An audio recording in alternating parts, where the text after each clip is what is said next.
কোরআন কথ্য ভাষায় অবতীর্ণ হয়েছে, বক্তব্য আকারে নাজিল হয়েছে, লেখ্য ভাষায় নয়, কোনো লিখিত ফর্মে অবতীর্ণ হয়নি। আর রাসূলুল্লাহ সাল্লাল্লাহু আলাইহি সাল্লাম নিজেও লিখতে জানতেন না, কারণ আল্লাহ আজ্জা ওয়া জাল্লা এটি মানুষের নিকট সুস্পষ্ট করতে চেয়েছেন যে এই কিতাব মুহাম্মদ সাল্লাল্লাহু আলাইহি সাল্লাম রচিত কোনো কিতাব নয়, এটি আল্লাহর অবতীর্ণ কিতাব। এখন কোরআনের একটি মিরাকল আপনাদের নিকট উপস্থাপন করতে চাই। আমি তো কয়েক ঘন্টা ধরে আপনাদের সামনে কথা বলছি, আপনাদের তো মনে নেই ঠিক 30 মিনিট পূর্বে আমি কি বলেছি। আমি নিশ্চিত একেবারে শব্দে শব্দে সম্পূর্ণ কথাটা আপনাদের মনে নেই। আর এতেও অবাক হওয়ার কিছু নেই যে আদতে আমারও স্মরণে নেই আমি কি বলেছি। যদি আমাকে জিজ্ঞেস করেন আমি বলতে পারবো না। সম্ভবত আমি কথা বলার ফাঁকে একটি বাক্যের মাঝখানে এক সময় বলেছি মা বাবা, অথবা বলেছি বাবা মা। সম্ভবত আমি বলেছি প্রাইভেট কার এবং মোটরসাইকেল, অথবা বলেছি মোটরসাইকেল এবং প্রাইভেট কার। সম্ভবত আমি বলেছি দিন রাত, অথবা বলেছি রাত দিন। এগুলো তো কয়েকটি শব্দ মাত্র। আমি তো এই নিয়ে চিন্তাভাবনা করিনি যে কোনটা আগে বলবো আর কোনটা পরে। শব্দগুলোর এই ক্রম মুখ থেকে এমনিতেই বেরিয়ে গেছে, আগে পরে চিন্তা করে আমি বলিনি।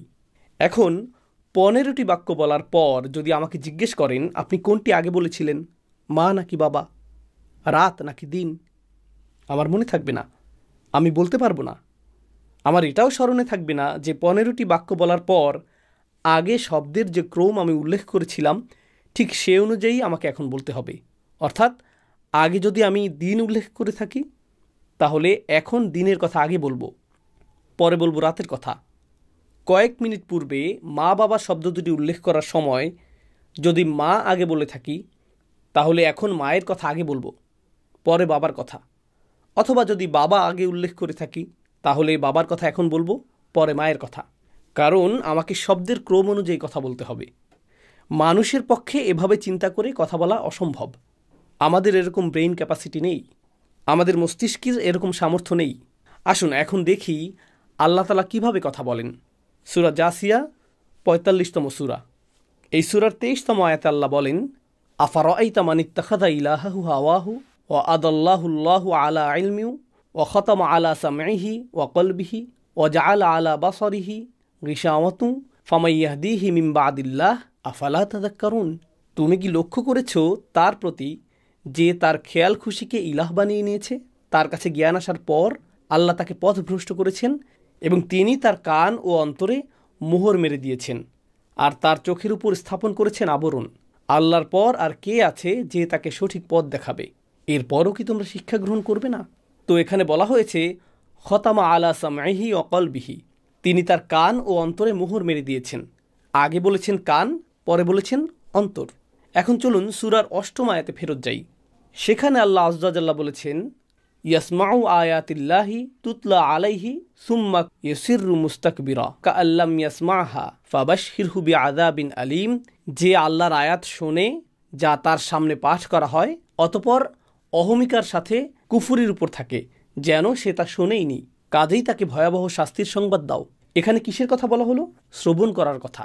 যেহেতু 8ম আয়াতে শ্রবণ করার কথা উল্লেখ করা হয়েছে, তাই 15 আয়াত পর 23তম আয়াতে যখন মোহর মারার কথা আসলো তিনি আগে উল্লেখ করলেন কানের কথা। এখন ব্যাপারটাকে আরও চমৎকার করে তোলে সূরা বাকারার একটি আয়াত। সেখানেও অন্তর এবং কানে মোহর মেরে দেওয়ার কথা উল্লেখ করা হয়েছে। আপনারা সবাই সম্ভবত আয়াতটি মুখস্থ পারেন। সূরা বাকারার 7ম আয়াত, আল্লাহ বলেন, খতামাল্লাহু আলা কুলুবিহিম ওয়া আলা সামঈহিম ওয়া আলা আবসারিহিম গিশাওয়াতুন ওয়া লাহুম আযাবুন আযীম। আল্লাহ তাদের অন্তর ও কানের উপর মোহর মেরে দিয়েছেন আর তাদের চোখে আছে আবরণ আর তাদের জন্য আছে মহাশাস্তি। সূরা বাকারার এই আয়াতে আগে কিসের উল্লেখ করা হয়েছে?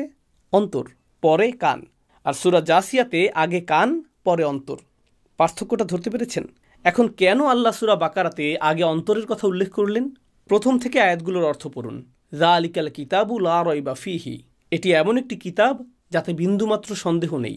সন্দেহ কোথায় থাকে? অন্তরে। হুদাল লিল মুত্তাকিন, মুত্তাকিদের জন্য হেদায়েত। তাকওয়া কোথায় থাকে? অন্তরে। আল্লাযীনা ইউমিনুনা বিল গায়ব, যারা অদৃশ্যে বিশ্বাস করে। বিশ্বাস কোথায় থাকে? অন্তরে। সমগ্র আলোচনাটা অন্তর নিয়ে। এজন্য যখন সিল মারার কথা আসলো আল্লাহ আগে অন্তরের কথা উল্লেখ করলেন। সুবহানাল্লাহ। এটা মাত্র একটা উদাহরণ। এরকম উদাহরণ ভুরি ভুরি। কোরআনে যেভাবে সিকোয়েন্স বা ক্রম রক্ষা করা হয়েছে তা দেখে আপনাকে বিস্ময়ে হতভম্ব হয়ে যেতে হয়।